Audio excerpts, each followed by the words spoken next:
Hello again and welcome to another edition of Newsmaker of the Week. I'm Leon Worden, and for the third time in 4 months, it's going to be Election Day in Santa Clarita on June 3rd. This time it's the regular California primary election, and there are two controversial ballot measures, Propositions 98 and 99. Both deal with private property rights and eminent domain. And with us to wade through this stuff is the government director of the California League of Women Voters, Chris Carson. Hi. Thanks for joining us.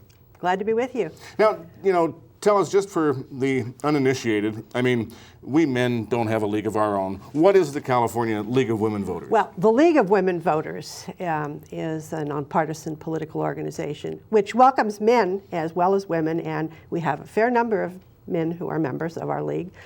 We don't ever support or oppose candidates or parties, but we do take position on measures that have to do with government policy. Okay, so you have a position on Propositions 98 and 99. Yes, we do. What is that? We are opposing Prop 98 and we are supporting Proposition 99. One thing that I've just got to ask up front, how hard is that? You're for one and you're against another one. How is anybody supposed to remember which one's which? Well, we have a little rhyme. You do? 98 I hate, 99 is fine. Oh, okay, there you go. That's a good one. Helps us. Wouldn't you rather just have everybody vote against both of them? It's like when in doubt, vote against it.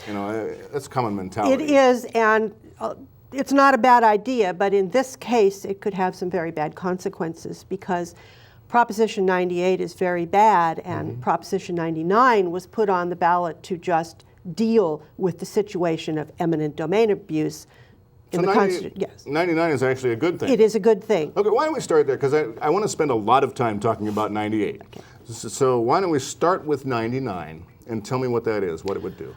Proposition 99 is a constitutional amendment which would protect residential property, homeowners, your home, against eminent domain abuse. You couldn't use eminent domain to take your home and give it to a private developer. Okay. So narrow, focused, what you see is what you get. That's all That's it. Okay. And this has something to do with that infamous or famous or whatever Kelo decision. I can't remember the details now. It was like a year ago. Why don't you tell me a little bit, tell me what that Kelo decision was. The United States Supreme Court took a case that had to do with redevelopment in Connecticut and their laws. Someone's property, their home that they lived in, was taken and given to a private developer to do a development. Without their consent. They just condemned the property, right, and they didn't want to sell it. Took somebody's house away. What the court said was that that was a state issue, and they were not going to get the federal government into it. Of course, people became very alarmed, but what wasn't understood was that laws in the states differed, and there were a number of states that you couldn't have done that anyway. But a lot of measures got on the ballot, particularly in Oregon, passed extremely bad eminent domain measure that the voters then had to go back and pass another constitutional amendment to clean up the mess the first one made. Why doesn't the legislature just deal with this? Well, the legislature has been trying, and there were two bills that would have been constitutional amendments and placed on the ballot that were moving through the legislature that the League supported, along with many, many other groups, that would have said that you could not take someone's home against their will and give the property to a private developer. But they could not get the 2/3 vote in the legislature to put it on the ballot because you need that. Everybody always complains about the initiative process, and it's because people who write the initiatives is usually a special interest group and writes all this stuff in it that they don't tell the voters about. So who wrote 99? The League of California Cities, and basically what it does is, protects your home. Narrow. So 99 would stop the government from taking away your house and letting it be sold to a private developer to build a shopping mall or whatever. Or condo development or whatever. Okay. Yeah. But it wouldn't stop the government from taking a house to do a public works project, to build a road or build something?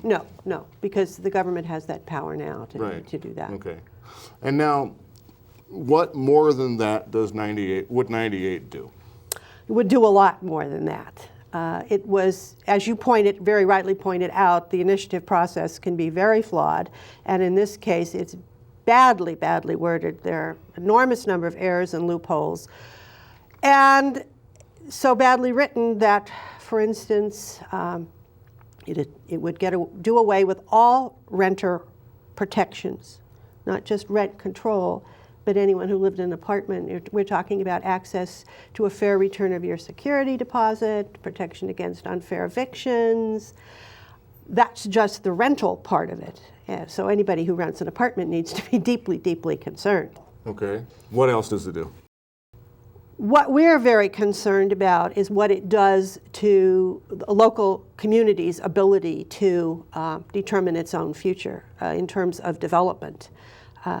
If a community is undergoing redevelopment, as virtually every community in California is, there are conflicting concerns about too much, too little, do we have water, how do we protect open space, and this proposition, the way it's worded, would make it virtually impossible to get any kind of reasonable, nice, good, solid development or water projects or going.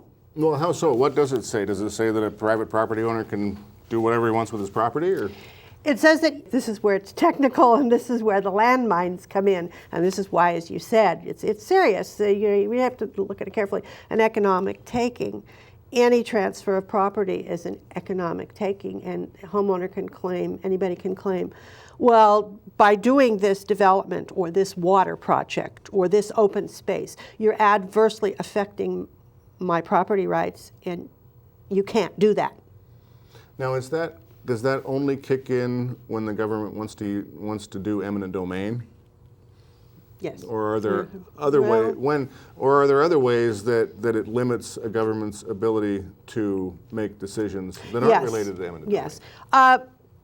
For instance, and this, for instance, is something that I know Santa Clarita, again, and most communities in Southern California face. If you want to do redevelopment and someone comes in and proposes a project, and the homeowners object to it, you don't like it, and then the city council or the supervisors, depending upon the situation, are in an impossible situation.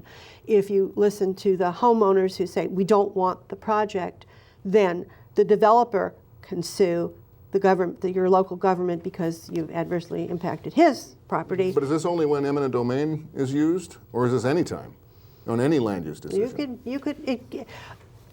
The wording is so fuzzy that it's a lawsuit. Yes, somebody can and somebody will. Okay. So, I've read, all the one sheets on this from the No on 99, No on 98, Yes on 99 campaign, and it mentions a lot of different things. They describe the wording. And in one part, it says here that 98 prohibits laws and regulations that, quote, transfer an economic benefit to one or more private persons at the expense of the private owner. Now, would that necessarily mean only when eminent domain is used? I mean, like any time. And the example that they give is that, one example that they give is that, for instance, hillside protection. One of the earliest things that we did here in Santa Clarita after we became a city in the early 90s was we adopted a ridgeline protection, hillside ordinance. And in the legal opinion here, it's basically saying that, it says exactly, a local government decision to restrict development on steep hillsides could be attacked by the developer as an economic transfer. In other words, by having a hillside ridgeline, by the city adopting a ridgeline protection ordinance, you're taking away something from the property owner. Somebody. You're taking away value from that property owner. Mm-hmm. Now, does that have anything to do with the use of eminent domain? Or are we talking anytime? Anytime the city makes any kind of a rule like that? Anytime the city makes a rule. Okay, well then that leads to a whole big discussion then, because what I want to do then is take some of this information and kind of apply it to situations here in Santa Clarita. And just by way of background, Santa Clarita Valley has been it's been inhabited for a long time, but it's been, we had the town of Newhall back all the way to the 1870s. So it's kind of it's an old, it's an old established place, but it was in the unincorporated county of Los Angeles. Yes. And we really built up in the 70s and 80s. And, we banded together in 1987 and incorporated as a city. So it's only been 20 years, that we've been an incorporated city, and we were incorporated in 1987 because of the excesses, the bad decisions that were made by the LA County Board of Supervisors during the 80s that allowed developers basically to get away with murder. That's the reason we formed this city, because the county wasn't requiring developers to build enough parks, enough roads, enough schools, that kind of thing with their projects. And that's the city, since becoming a city, our local government has done a good job in requiring developers to do things that they might not otherwise want to do. And we've still, Santa Clarita Valley, northern Los Angeles County is still, one of the fastest growing areas of California and the nation. And we've got a lot of development projects going on. And from reading some of this material, I get the idea that, when we have a project, like we've got something called the Avenue Project, where a developer wants to put in a bunch of office and hotel and stuff like that. The city council would not necessarily be able to require the developer, conditions of approval would basically go away, is what I'm reading here. They wouldn't be able to require the developer to put in, enough roads and pay for the roads and parks, because that would kind of be a taking from the developer. Basically, the city, the taxpayers, if we wanted roads in that project or a park in that project or whatever, the taxpayers would have to pay for it. Yes. Am I reading that right? Yes, exactly. That's exactly what it is. Okay. So even the infrastructure that a project needs for its own self, the developer wouldn't have to necessarily build that under 98. Absolutely. Okay. We've got a situation in Santa Clarita. We've got a 1,000-acre parcels, 1,000-acre piece of property right in the middle of our city. That was, it's called Whitaker Burbite. It was a munitions plant through most of the 20th century. And it left behind a whole bunch of contamination. Perchlorate, which has been in the news lately, but 30 or 40 other different carcinogens and other kinds of contaminants. And it is owned by it was a dozen years ago, the company that owned that property wanted to build 2,900 homes. And our city council said no. It said, no, you're not going to build anything on this property until it's all cleaned up. And now we've got a new, now roll the clock up a dozen years, and there's a new developer who's bought in and wants to do 3,500 homes there, and just filed an application this week to build 3,500 homes there. And so now, under 98, would the city be able to tell a property owner, no, you can't build, even on contaminated land? Well, the city could tell them that, and then they would be sued. Okay. Yes, they would be sued, because it's an economic taking. And then, of course, if the city doesn't tell them that, everybody who lives in the area is going to sue, because they don't want to live with the consequences of that pollution.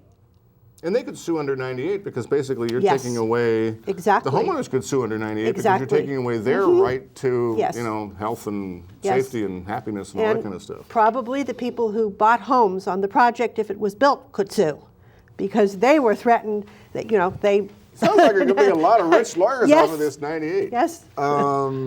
So what about the environmental laws, though? What about state environmental protections and laws and things? I mean, does the developer get to do it anyway because of 98, or...? Yes, because as I say, I hate to keep harping on. I find that hard to believe. I hate to keep harping on this, but you see, it's the way it's drafted.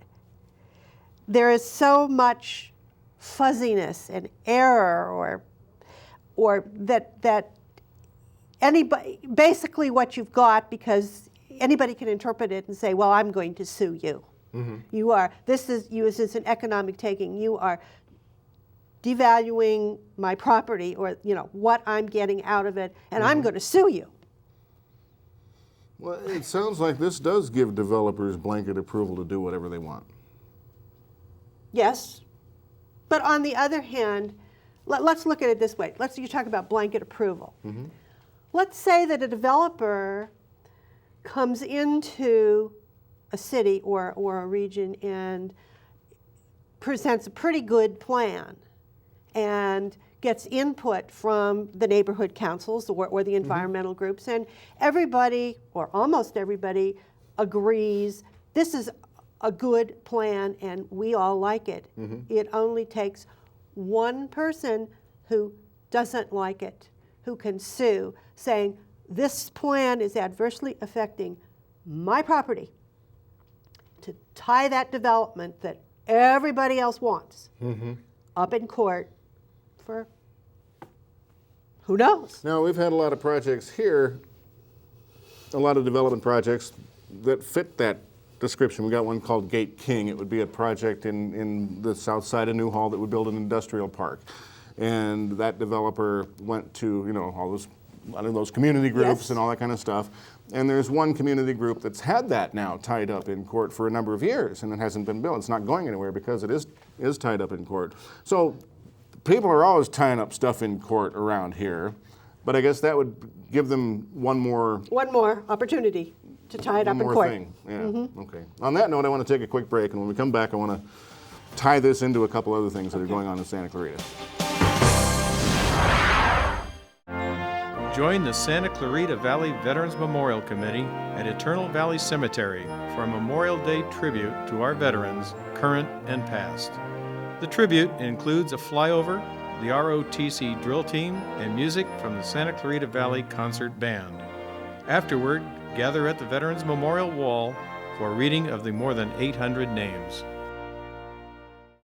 Hello, I'm Mayor Bob Keller, and you're watching SCVTV, local television for Santa Clarita. Santa Clarita is Southern California's entertainment destination. Just minutes from LA, Santa Clarita's year-round weather means you can enjoy year-round fun. Like thrilling coasters and water parks, premium shopping, destination day spas, fine dining, outdoor adventure, and major events such as wine festivals, golf tournaments, and the Cowboy Festival. Santa Clarita, always in season. Welcome back. We're here with Chris Carson, the government director from the California League of Women Voters, and we are talking about Propositions 98 and 99 on the June 3 ballot. Private property rights, eminent domain, that sort of thing. Now this 98 that we've been talking about. League of Women Voters is no on 98. Right. And you are saying that I guess it goes well beyond just eminent domain. We've been talking about some of the effects it would have on things going on in Santa Clarita. And I want to bring up the subject of this, we know it as the CEMEX mine. It's a proposal out in Canyon Country to put in for a big mining conglomerate to mine a whole lot of sand and gravel over the next 20 years. Now the federal government owns the mining rights there. So, and of course, Fed trumps state. So that's, I'm not talking about this particular project, but let's say that the property owner next door wants to mine sand and gravel. If 98 passes, how would 98 affect the city council's ability then to say no? It's interesting you bring this up because this is exactly what happened in Oregon when they passed a similar measure to this 98. Someone did start mining sand and gravel, and the homeowners around could do absolutely nothing. They were stuck with it. And that was part of what prompted the backlash to pass a constitutional amendment to correct that type of thing. Yeah, the homeowners next to the person who wanted to mine sand and gravel would really have no recourse because you can't stop people. It's an economic, you're adversely affected. So on one hand, you can't stop them, but then again, from what you were saying before, it sounds like the homeowners would have a case that their property rights are being impaired because of the mining. And so everybody would go to court. Everybody's going to court. Everybody is going to court. You know, I mean, you think about Southern California, and I mean, we're development. You know, that's what happens in Southern California. We're going to be built up until we're, 10 stories tall. But now it sounds like it's going to take a little while longer to get there because everybody's going to be tied in court for a long time. Yes. Well, at least some people would be getting rich off of 98. By way of full disclosure, I'm the current vice chair of our Newhall Redevelopment Committee. It's a Brown Act committee that advises the City Council on redevelopment matters here. And our redevelopment agency, it has the power of eminent domain on commercial. It doesn't have the power of eminent domain on residential. It has never and can't take anyone's home away. Yeah. The redevelopment agency can't for any reason. And it has not used, the redevelopment agency has not used eminent domain to take somebody's commercial property away. It hasn't had to. It's acquired property, from willing sellers. It has, however, used eminent domain, to my knowledge, twice on commercial. But those were cases of friendly condemnation because under, one aspect of eminent domain that few people ever talk about is the fact that some, by using eminent domain, the seller is guaranteed the highest and best price, yes. Highest and best value. The city basically would have to pay top dollar to take land by eminent domain. And so some sellers like to use for this, when they're gonna sell their property to the city, sometimes they want the city to use eminent domain so that they can get the top dollar plus they get some tax benefits. So how would Proposition 98 affect friendly condemnation? Couldn't do it.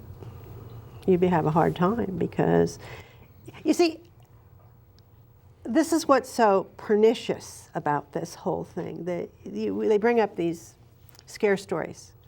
The vast majority, well over 95% of the eminent domain condemnations are bought out. They just are paid a price, or it's friendly condemnation. Mm-hmm. And so this probably is a solution in search of a problem. Mm-hmm. Let's bring this back around to the solution. Is 99? What kind of negative impacts would 99 have on our redevelopment agency? Your redevelopment agency can't condemn residential property, so it has absolutely no impact on it at all because you wouldn't be dealing with that. So 99 only deals with residential, eminent domain on residential, and not on commercial? Right. Okay. Right. Okay. So the redevelopment agency still would be able to use eminent domain if it wanted or needed to achieve the goals of our redevelopment plan in downtown Newhall. Mm-hmm. Even if 99 passes. Even if 99 passes. But it can't do anything if 98 passes. It sounds like you can go to court. You can go to court, yeah. We can go to court under 98. It sounds like a lot of people are going to be doing that. How are the numbers running? Do you know how? I haven't seen it recently, but the no on 98 seems to be leading, if that's a contradiction in terms. What you mean. Yes. And yes on 99 seems to be doing, today, passing. It wouldn't be a big surprise if they both went down in flames, would it? No, because most people adopt the not unreasonable attitude of this is extremely complicated, I really don't understand it, I'm just going to vote no. Yeah. And it sounds like overall, if you were given a choice of yes on both or no on both, what would you pick? I'd have to say no on both, but I would hope I would be voting on yes on 99. I would hope other people would be too. Yeah. What? Who are some of the? Just be gratuitous here. What are some of the groups that are opposing 98? Well, AARP, the California Chamber of Commerce, the Western Growers Association, the California Association of Water Agencies, renters, obviously, associations, the League of California Cities. Those are just a few of So the groups. 98 does prohibit rent control. Yeah. I mean, as I understand it, if you're living in a rent control unit right now, or you've lived there since, I think it's January 1 of 2007. If you lived there since January 1, 2007, you can stay there and you're still under rent control. But if you move, or if you haven't lived there since January 1, 2007, all future rent control is out the window. And it's also true of mobile home parks as well. Oh, yeah? Yes, What does it do to mobile home parks? It's the same thing. If you have, many seniors always live there. If you have your unit, but you're renting, because you're renting the land. The space, right. The space, and well then, that's, again, any kind of rent control on that, they can raise the price. So the property owner can raise the price to anything? Yes, yes. Oh. Okay. Whoa. All right. Got to wrap it up, but if you have just, a final comment about 98 and 99. The League really wishes they would not put these kinds of difficult propositions on the ballot, but since we're stuck with it, we hope that people will vote no on 98, which is really bad, and vote yes on 99 to stop this. Very good. Once and for all. Carson from the California League of Women Voters, thank you for joining us. And thank you for joining us. If you missed any portion of this program, you can see it again and again on SCVTV.com. Check back here, Channel 20, Sunday 8:30 a.m., Thursday 9 p.m. for another Newsmaker of the Week.